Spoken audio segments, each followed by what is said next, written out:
So here we have the Nissan Juke Techno Automatic on a 67 plate. I'm going to start off by showing you around the outside of the car, and then we'll hop in and run through some controls on the inside. But from the outside you can see it's a 5-door car with alloy wheels and tinted windows. Let's start off inside the boot and then work our way around the rest of the car from there. So as we approach the boot, you'll notice there are no reversing sensors. That's because this car's got a 360 parking camera, and I'll show you that when we're inside the car.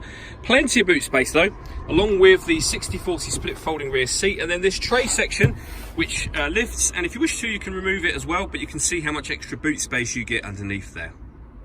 Okay, so we're just going to work our way back round to the front of the car, and then we'll hop in and run through some controls on the inside. But now that we've done a full circle of the car, you can see it's in lovely condition the whole way round. Just briefly before we climb in, I think it's well worth seeing the interior from this exterior point of view. You get full leather seats. There's plenty to run through on the dashboard, so let's hop in and we'll do that now. Okay, so now that we're inside the car, we're going to start with the dials. On the left-hand side, we have the rev counter, and on the right-hand side, the speedometer. In the middle, you can see the total miles for the car are 17,852.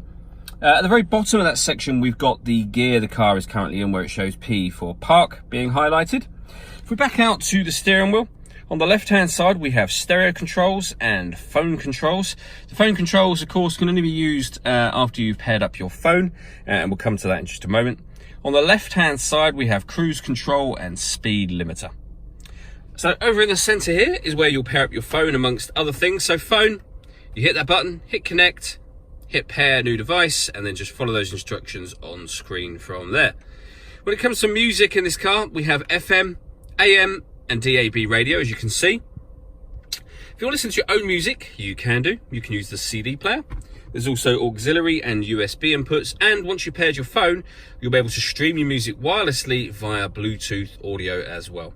This car's also got satellite navigation and a 360 parking camera. So if I pop it in reverse, we're right up against the hedge at the moment, so you can see the reverse camera image shows that hedge and guidelines showing you where the car is headed in relation to that image.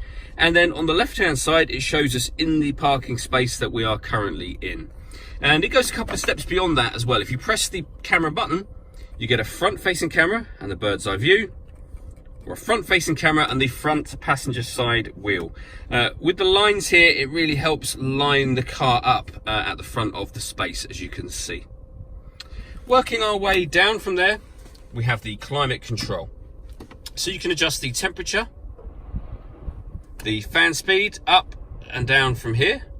You can determine where you'd like the air to be distributed within the car.